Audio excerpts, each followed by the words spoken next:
Allons à la présence de l'Éternel. Alléluia. Mon cœur est dans la joie et je sais aussi que ton cœur est dans la joie. C'est pourquoi, quand tu es ici, tu vas acclamer pour Dieu.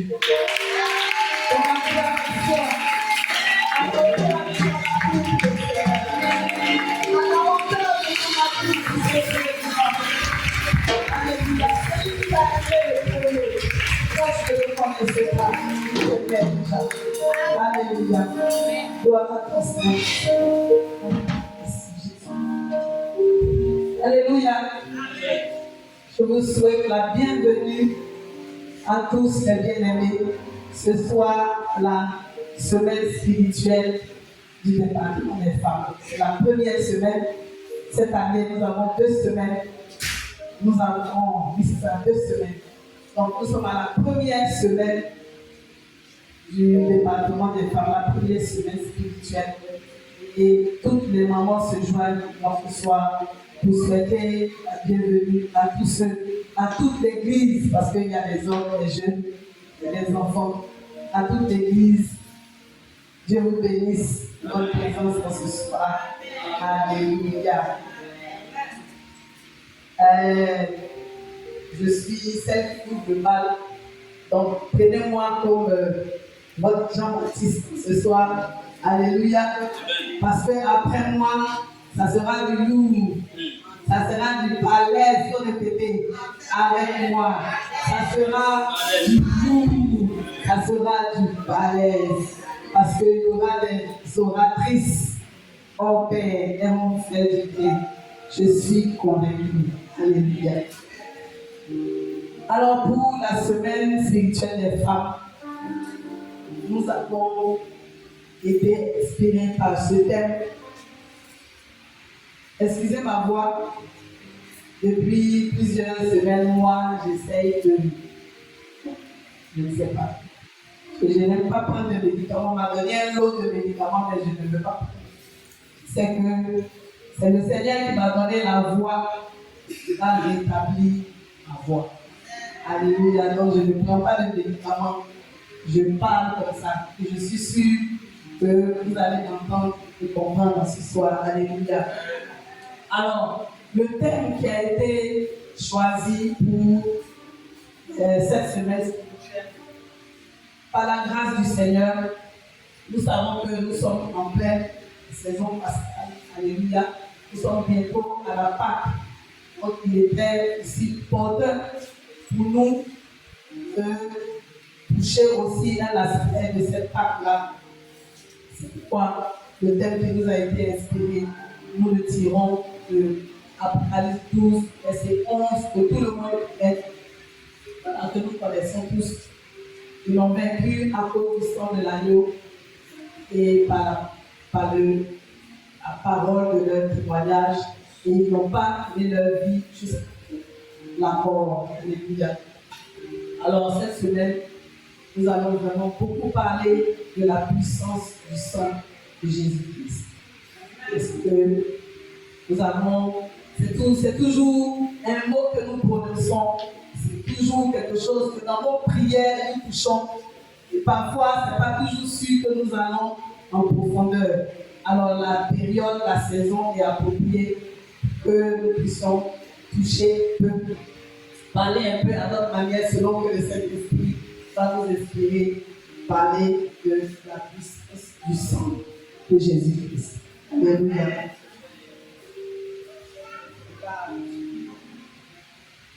On va prier pour la parole. Ensemble, on va élever la voix et on va prier pour la parole. Seigneur, nous sommes là ce soir parce que nous sommes venus prier. Avec que lorsque tu fais ton entrée, la terre est silence. Seigneur, tu fais silence ce soir parce que nous sommes venus prier. Que tout esprit de glorifie ton nom en silence. Seigneur, ouvre notre entendement, notre intelligence, afin que, Seigneur, nous puissions saisir le céleste et l'essentiel de ce que tu veux nous communiquer en ce soir. Terre, Seigneur, de la distraction au milieu de nous. Seigneur, abaisse-nous pour que toi seul tu sois élevé. Ta parole, toute chose passera, mais ta parole ne passera jamais. C'est pourquoi ce soir, Seigneur, donne-nous une portion de ta parole qui sera bien ce soir. Que la gloire te revienne. Au nom de Jésus. Amen. Amen. Amen. Alors ce soir, comme je disais, nous avons le thème. Hier, ils l'ont vécu à cause du sang de l'agneau et à cause de la parole de leur témoignage. Alléluia. Donc, ce soir, le sous-thème que je donne, c'est la valeur du sang.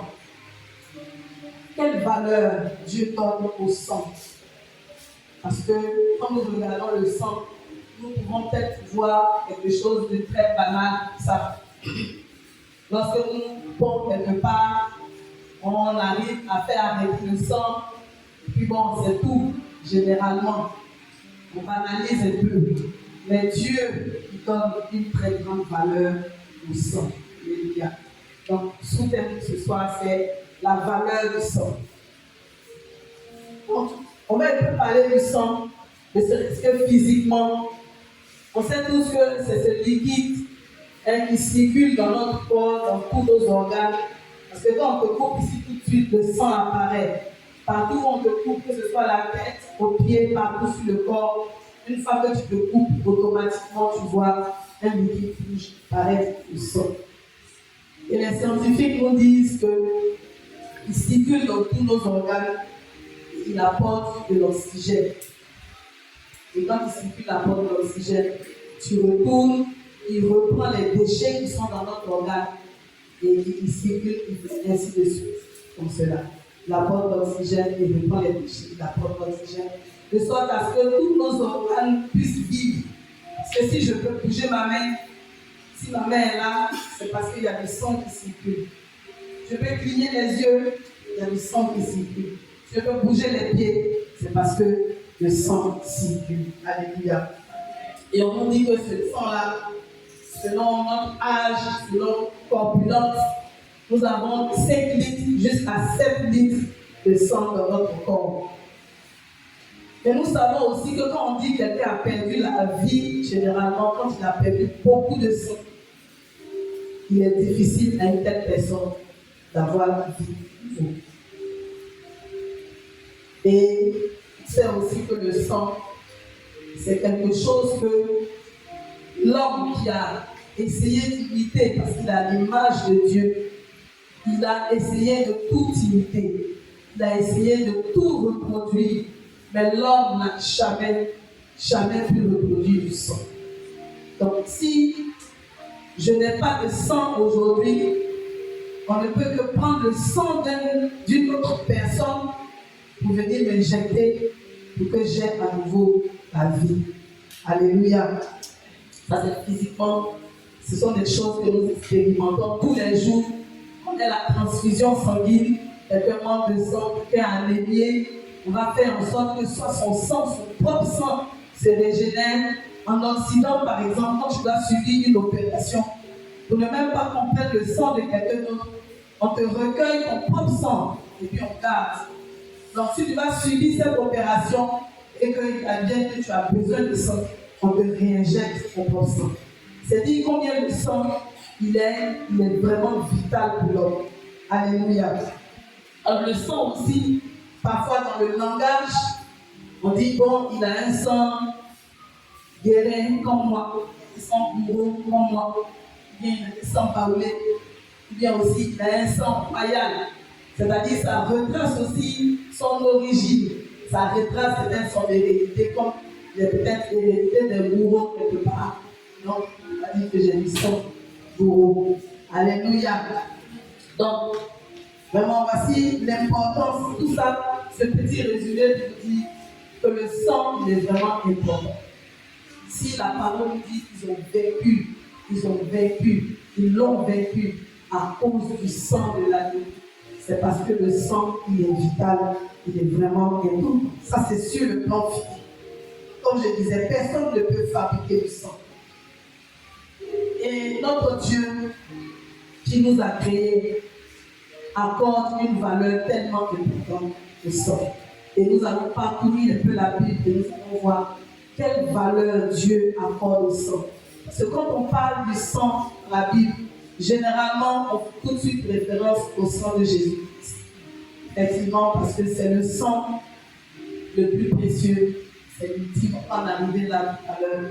Mais avant que Dieu ne fasse le sacrifice ultime, il avait déjà commencé à parler du sang, à montrer l'importance du sang à tous les êtres humains. Alléluia. On va prendre au pile dans le livre de Genèse 9, à partir du verset 5 au verset 6, là où Dieu parle pour la première fois du sang.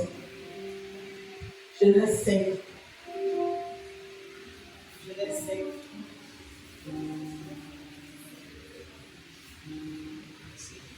Verset 5 à 6. Verset 5 à 6. Genèse 9, pardon. Genèse 9, excusez-moi. Genèse 9, excusez-moi. Genèse 9, à partir du verset 5 à 6. C'est cette histoire que nous connaissons tous. Oui, la parole du Seigneur. Oui. Sachez-le aussi. Je redemanderai le sang de vos âmes. Je le redemanderai à tout animal. Et je redemanderai l'âme de l'homme à l'homme qui est son frère. Excuse-moi, on va repartir, ça c'est la deuxième partie. On va commencer d'abord, ça c'était pas la première fois, ça c'était la deuxième fois. Le Genèse 4 à partir du verset 15. Genèse 4, reviens juste en arrière, voilà, c'est l'histoire de Ben et de Caïn. Genèse 4, verset 1. Oui. Adam connut Ève, sa femme, elle conçut et enfanta Caïn, et elle dit, j'ai formé un homme avec l'aide de l'Éternel. Elle enfanta encore son frère Abel. Abel fut berger et Caïn fut laboureur. Au bout de quelque temps, Caïn fit à l'Éternel une offrande des fruits de la terre. Et Abel de son côté en fit une des premiers-nés de son troupeau et leur graisse. L'Éternel porta un regard favorable sur Abel et sur son offrande, mais il ne porta pas un regard favorable sur Caïn et sur son offrande. Caïn fut très irrité et son visage fut abattu. Et l'Éternel dit à Caïn, pourquoi es-tu irrité et pourquoi ton visage est-il abattu? Certainement, si tu agis bien, tu relèveras ton visage. Si tu agis et si tu agis mal, le péché se couche à la porte et ses désirs se portent vers toi. Mais toi, domine sur lui. Cependant, Caïn adressa la parole à son frère Abel. Mais comme il était dans les champs, Caïn se jeta sur son frère Abel et le tua. L'Éternel dit à Caïn, où est ton frère Abel? Il répondit, je ne sais pas. Suis-je le gardien de mon frère? Et Dieu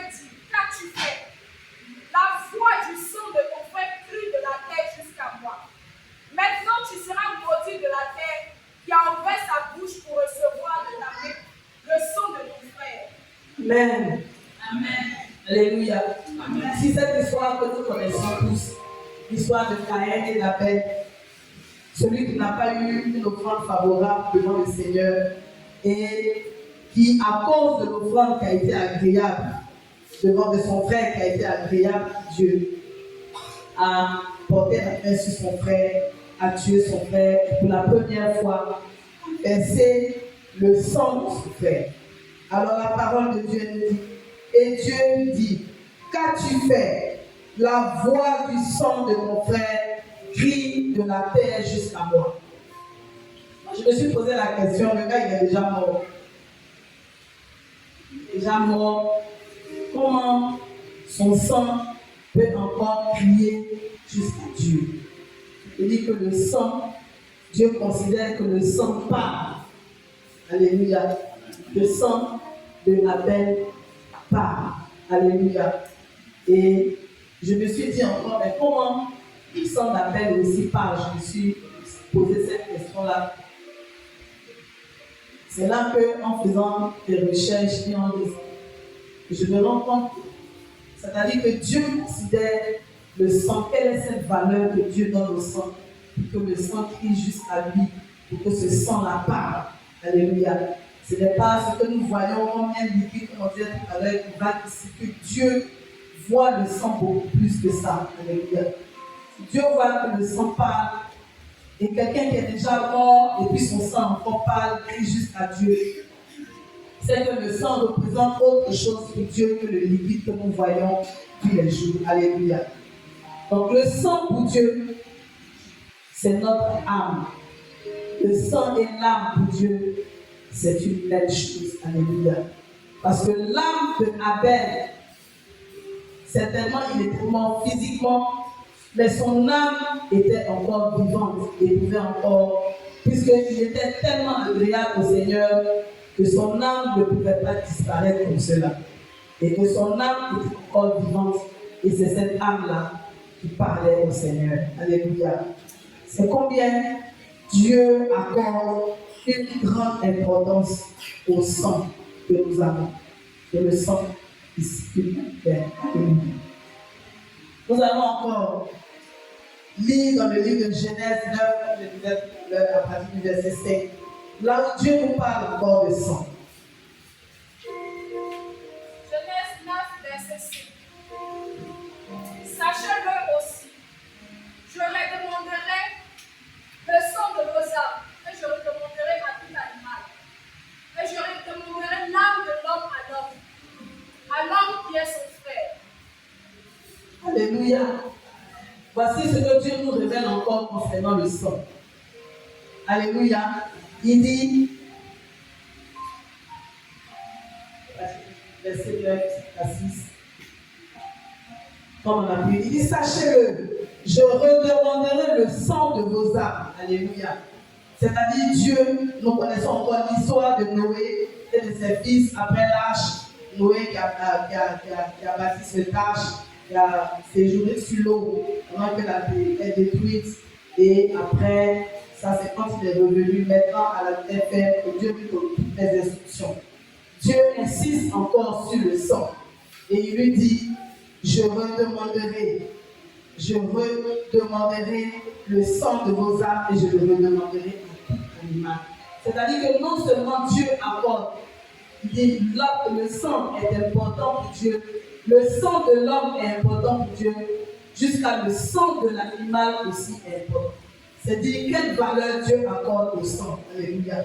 Parce que le sang représente la vie. Comme je disais tout à l'heure, le sang représente l'âme pour Dieu et il représente la vie. Donc Dieu veut mettre les hommes face à cette responsabilité. C'est-à-dire que c'est ce châtiment ultime-là qu'il peut vous imposer. Si vous ne suivez pas ces instructions, il demande la vie est tellement sacrée. La vie de l'homme est tellement sacrée. La vie de l'animal est tellement sacrée. La vie est représentée par l'âme, par le sang, que Dieu les met devant leur responsabilité pour dire si vous ne faites pas ce que je dis, je vais vous redemander votre sang, c'est-à-dire je vous redemande votre vie. Alléluia. C'est dire combien Dieu accorde de la valeur non seulement au sang de l'homme, mais au sang aussi de l'animal. Il voulait, en leur donnant ces instructions, qu'ils prennent soin de la vie, parce que la vie était sacrée pour Dieu. Alléluia. On va lire encore dans le livre de Exode 12. Là encore, où Dieu parle de sang, à partir du verset 21.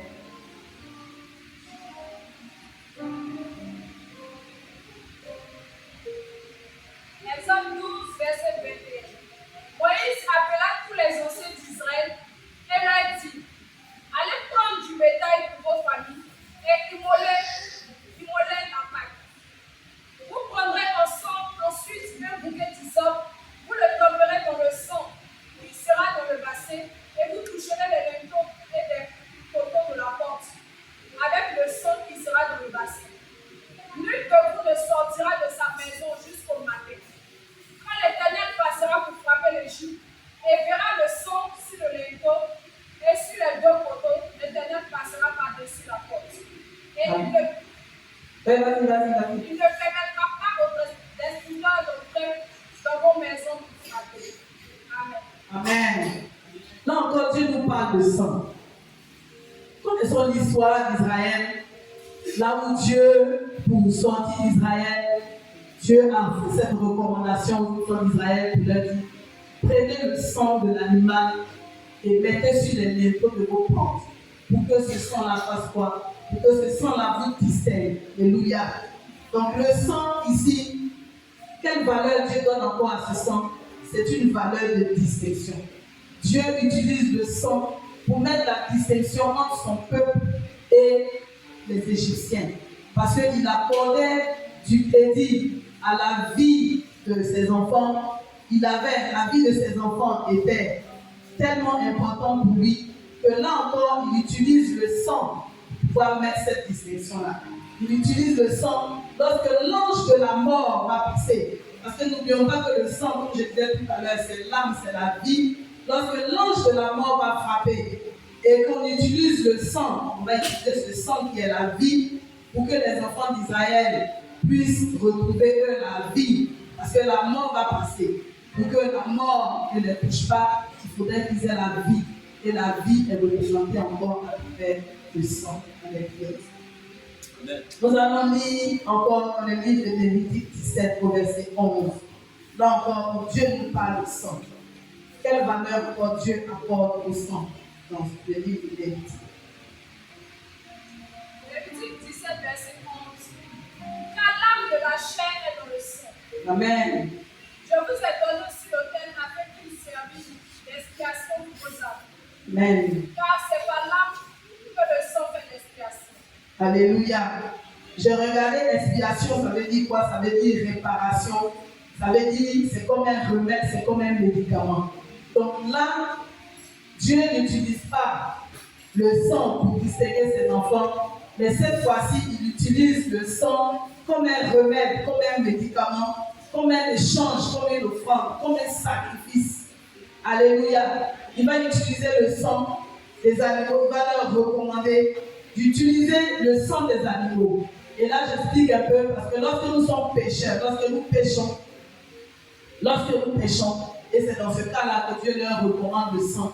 Lorsque nous péchons, c'est comme si nous sommes morts. Parce que Dieu ne considère pas la mort physique, mais Dieu considère la mort de l'âme. Alléluia. Parce qu'une fois que tu pêches et que tu t'éloignes de Dieu, Dieu considère en ce moment-là que c'est ça que Dieu considère comme la mort. Amen.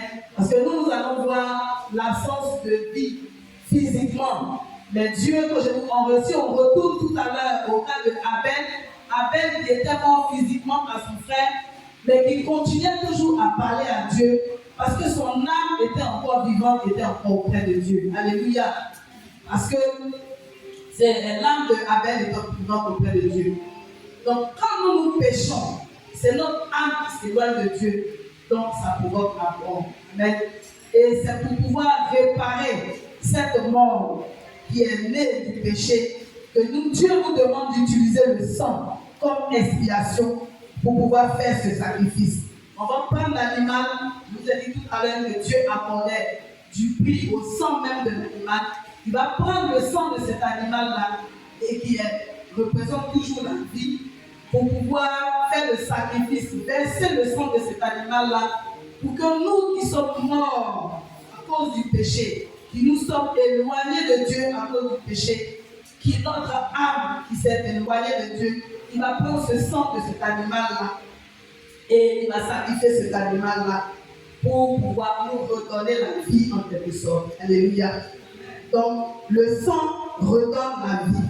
Comme je disais tout à l'heure, Dieu a pris le sang pour la distinction, distinguer son peuple. Là, il utilise le sang comme sacrifice pour que la mort ne soit plus notre partage, mais que le sang que Dieu nous donne au travers de ce sang que Dieu nous donne de cet animal-là nous redonne la vie. Alléluia. Et Dieu va faire comme ça chaque année. C'est pourquoi vous allez expérimenter. On va voir le peuple d'Israël chaque année. Les sacrificateurs pouvaient faire chaque année ces sacrifices-là des animaux. C'est-à-dire le sang de ces animaux-là qui versaient. C'était chaque fois pour redonner la vie à ceux qui étaient pécheurs, ceux qui avaient péché, pour leur redonner chaque fois la vie. Parce que le péché t'éloigne de Dieu. Le péché est comme tu es mort. Donc le sang de ces animaux-là était chaque année pour pouvoir nous racheter de la mort. Chaque année pour pouvoir nous racheter de la mort, on utilisait le sang de ces animaux. Mais le constat qui est fait, il est amer, parce que le sang de ces animaux-là était temporaire. Donc nous avions la vie en Christ de façon temporaire. Parce que lorsque ces animaux-là, Dieu nous donne ce sang-là, ce sang des animaux est versé, que nous utilisons pour changer, pour avoir la vie, ce sang-là est temporaire. Donc chaque année, vous allez remarquer qu'il fallait le faire chaque année. Chaque année, il fallait revenir, reprendre les sacrifices, reprendre les animaux et refaire ces choses-là. C'était toujours de façon partielle et de courte durée. Parce qu'un an, ce n'est pas suffisant, il fallait revenir chaque année pour pouvoir refaire ces mêmes sacrifices de sang. C'est pourquoi Dieu, qui était tellement soucieux pour nous d'avoir une vie éternelle, permanente, il ne voulait plus de ce sacrifice temporaire. Il ne voulait plus de cette vie temporaire. Parce que quand nous péchons, nous sommes morts. C'est comme si nous sommes morts partiellement. Dieu nous redonne la vie encore partiellement. Alléluia. Et Dieu ne voulait pas de cela. Donc il a voulu vraiment payer le prix pour que nous ayons la vie de façon permanente, que nous ayons la vie éternelle. Alléluia. C'est pourquoi la valeur du sang de l'animal ne pouvait plus continuer à nous donner la vie. Alléluia. La valeur de l'homme, de l'animal, même si c'était un homme, que Dieu prenait son sang pour pouvoir nous racheter un autre homme de la mort, ça allait toujours être temporaire, parce que le sang de l'homme est un sang déjà rempli de péché. Parce que nous venons déjà de Adam et nous avons déjà péché. Donc le sang que nous avons, même si c'est le sang d'un homme, ne pouvait nous donner que la vie temporaire. Alléluia. Et Dieu a donc décidé dans toute sa sagesse, dans tout son amour, il s'est assis, il a siégé, il a dit, comment pour mes enfants que j'aime tant, pour mes enfants créés à mon image, pour mes enfants, il faut que je paye le prix de sacrifice ultime. Alléluia. C'est pourquoi Dieu a encore voulu donner, sachant que le sang c'est la vie et que le sang qui peut donner la vie de façon permanente, il fallait que ce soit un sang unique. Il fallait que ce soit un sang en paix, un sang qui ne soit pas un sang de l'homme, qui ne soit pas un sang pour les animaux, qui ne soit pas un sang de pécheur, mais il fallait ce sang pur. Alléluia. Dieu qui accorde tellement de valeur au sang a voulu recueillir un sang pur, un sang innocent. Et c'est pourquoi nous connaissons tous le sacrifice que Dieu a fait de façon multiple. Il a regardé, il a vu dans son royaume, et il a vu que son fils unique qui était là pouvait faire ce sacrifice ultime. Il était le seul capable de le faire. Et il a fait venir son fils sur la terre, Jésus-Christ de Nazareth, pour que le sang de Jésus-Christ, la vie de Jésus-Christ soit le sacrifice ultime, pour ne pas que nous soyons morts de façon partielle, vivons de façon partielle, mais que nous ayons la vie pour tous les jours. Alléluia. En ce moment, le sang de Jésus-Christ est devenu un sacrifice éternel. Le sang qui était distinction, le sang qui était pour nous redonner la vie de façon partielle. Nous sommes arrivés à un sang innocent, un sang pur, un sang qui va nous donner d'avoir la vie pour tous les jours. C'est pourquoi nous allons ensemble examiner un peu le sang de Jésus-Christ.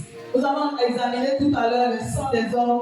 On a dit mais le sang des hommes, oui, le sang, il fait vivre nos organes, fait nos organes vivre, nous donne de l'oxygène, tout ça. Mais le sang de Jésus-Christ, nous allons regarder un peu les attributs du sang de Jésus. Pourquoi il avait tant de valeur aux yeux de Dieu. Nous allons lire dans 1 Pierre 1 au verset 18. Du verset 18 au verset 19.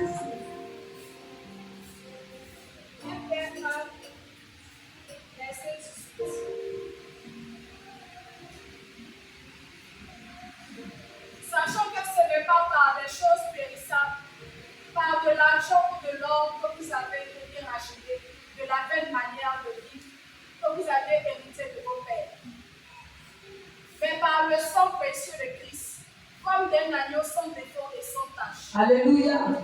Comme je disais tout à l'heure, si Dieu sacrifiait même 1000 hommes et prenait le sang pour nous racheter, ce sang ne pouvait être que partiel. Alléluia. Et il a dit, ce n'est pas par des choses périssables que vous avez été rachetés, tel qu'était le sang des animaux. Le sang des animaux est considéré comme périssable. Le sang de l'homme est considéré comme périssable. Mais le sang de Jésus-Christ, il est un sang sans tache et sans défaut. Alléluia. Voilà sa particularité. La particularité du sang de Jésus-Christ est un sang sans tache et sans défaut. Et il procure pour nous la rédemption. La rédemption. La rédemption qui veut dire le rachat, comme on l'a dit plus haut, le rachat non partiel, mais le rachat permanent. Alléluia. Le sang de Jésus-Christ encore a une autre valeur qu'on va lire en Éphésiens 1 au verset 7. Une autre valeur encore du sang de Jésus-Christ. On va lire. Verset 7. En lui, nous avons la rédemption par son sang, la rémission des péchés selon la richesse de sa grâce. Alléluia. La rédemption par le sang de Jésus-Christ. Et moi, je vois ici la particularité de ce sang de Jésus-Christ-là, que c'est un acte d'amour. Alléluia. Qui peut prendre son Fils unique? Qui peut prendre un Fils sans défaut, sans tache, et venir offrir à l'humanité, si ce n'est pas amour pour ceux qui sont en face? Alléluia. Voici une autre valeur du sang de Jésus-Christ de Nazareth. C'est parce que notre Dieu était tellement épris de pardon, de clémence, de pitié, de miséricorde pour nous, que la seule chose qu'il pouvait faire, c'était ce sacrifice ultime. Alléluia. Cet acte d'amour, pour que nous puissions vraiment bénéficier, comme on a dit, la richesse de sa grâce. C'est-à-dire, nous ne méritons même pas ce sang, parce que nous sommes tellement remplis de défauts et de péchés, qu'un sang pur, sans tache et sans défaut, nous ne le méritons pas. Mais par amour pour nous, par amour, il a fallu qu'il fasse cet acte-là en nous donnant le sang de Jésus-Christ. Ça, c'est cette autre particularité qu'a le sang de Jésus-Christ. Cette autre valeur qu'a le sang de Jésus-Christ. La valeur de l'amour inconditionnel, de l'amour qui ne regarde ni à gauche ni à droite, qui ne regarde même pas au péché, qui ne fait acception de personne. Il n'a pas crié. Regardez que quand on regarde plus haut, quand on revient plus haut, ce qu'on a dit, Dieu avait utilisé le sang de l'animal pour faire la distinction au milieu de son peuple et au milieu des autres. Alléluia. Alors que le sang de Jésus-Christ, il ne fait exception de personne, il est là pour tout le monde. Alléluia. Que tu sois blanc, que tu sois noir, que tu sois riche, que tu sois pauvre, que tu sois d'une autre religion, que tu appartiennes à autre chose, le sang de Jésus-Christ, il est disponible pour toi. Il suffit seulement que tu le confesses. Alléluia. On va regarder encore une autre valeur qu'a le sang de Jésus-Christ. On voit ça en Romains 5 au verset 9. On va lire ça. Romains 5, verset 9. À plus forte raison, donc, maintenant que nous sommes justifiés par son sang, serons-nous aussi sauvés par lui de la colère? Car si, lorsque nous étions ennemis, nous avons été réconciliés avec Dieu par la mort de son Fils, à plus forte raison, étant réconciliés, serons-nous sauvés par sa vie. Alléluia. Le sang de Jésus-Christ a une autre valeur encore, c'est de nous justifier. Alléluia. De nous justifier. Nous avons péché, c'est vrai, il reconnaît que nous sommes pécheurs. Mais c'est ce sang-là qui justifie. C'est-à-dire qui enlève ce que tu avais. C'est-à-dire cette ancienne vie que tu avais, Dieu la justifie par le sang, il la remplace par le sang de Jésus-Christ de Nazareth. Donc, voici cette autre valeur à le sang de Jésus-Christ. Le sang de Jésus-Christ aussi a une autre valeur, c'est de nous sanctifier.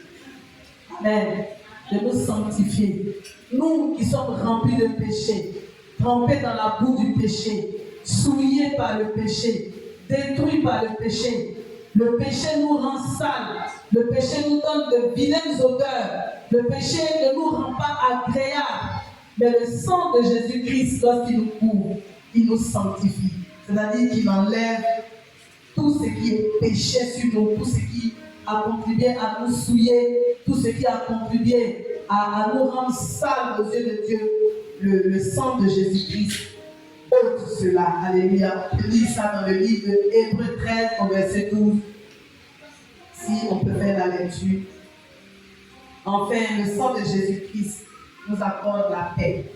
Amen. On va lire ça dans Colossiens 1 au verset 20. Le sang de Jésus-Christ nous donne la paix. Hébreux 13, verset 12. Colossiens 1, verset 10. Il a voulu par lui réconcilier tout avec lui-même.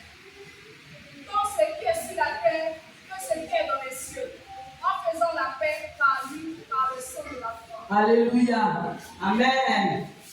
Donc, voici ce que la parole de Dieu dit. Il a voulu par lui réconcilier tout avec lui-même. Tant ce qui est sur la terre que ce qui est dans les cieux. En faisant la paix par lui.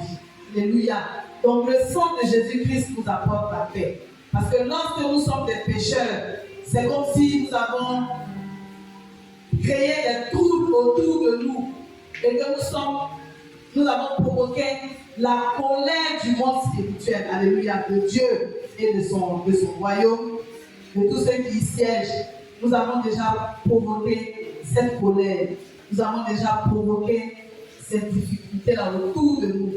Mais lorsque le sang de Jésus-Christ nous couvre, lorsque nous sommes couverts par le sang de Jésus-Christ de Nazareth, nous faisons automatiquement, ça provoque une réconciliation avec tous ceux avec qui nous sommes éloignés. On a dit tout à l'heure que le péché nous éloigne notre âme de Dieu. Mais lorsque nous invoquons le sang de Jésus-Christ, nous réconcilie avec Dieu, nous ramène à Dieu, nous ramène autour de ceux qui font, tous ceux qui constituent la terre et dans les cieux avec nous. Donc, cette paix spirituelle est notre partage. Alléluia. Donc, bien aimé ce soir, voici ce que j'avais voulu que tu retiennes, la valeur du sang.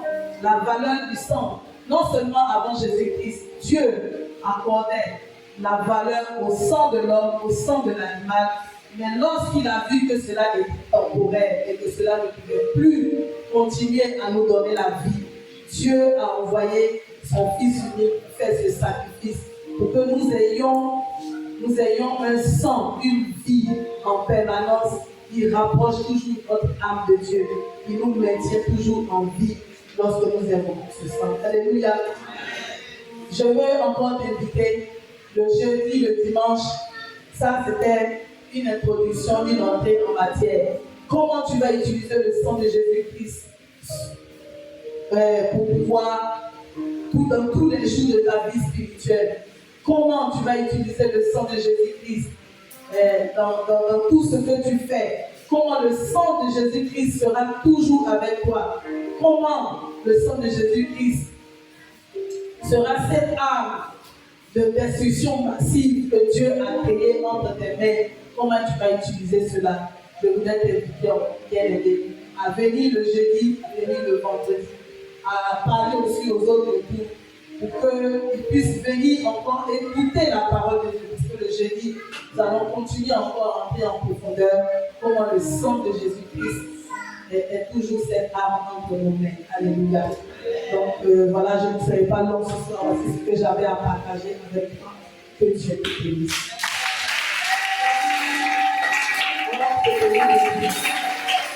Priez le Seigneur. On va prier le Seigneur. Nous savons aujourd'hui que le sang, c'est la vie. Et lorsque nous péchons, nous nous éloignons de Dieu et notre âme s'éloigne de Dieu. Nous pouvons mourir physiquement.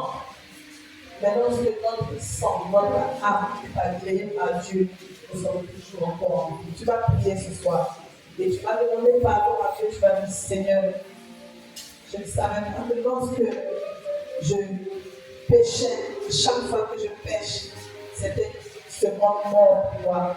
Je mourrais, Seigneur. Je vais te demander pardon ce soir.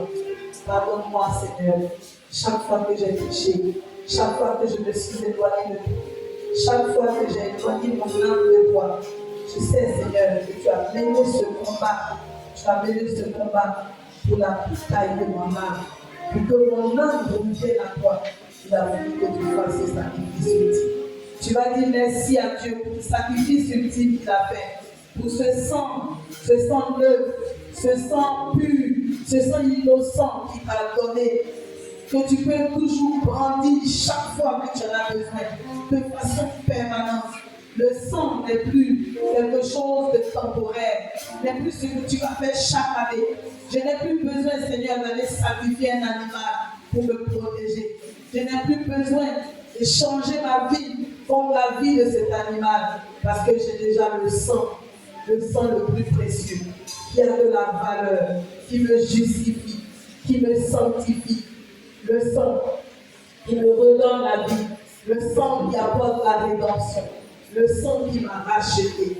Merci Seigneur, parce que tu m'as racheté. Avec le sang de mon Fils, avec le sang précieux, tu m'as racheté. Et le sang qui soit béni.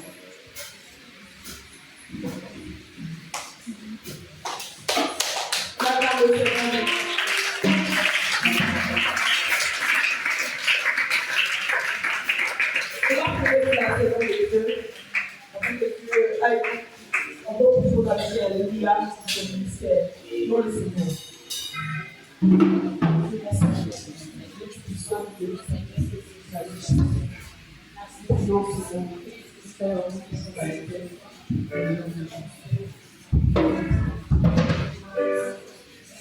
Alléluia. Pas porter à Dieu. Tout ça pour parler de la raison.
Alléluia.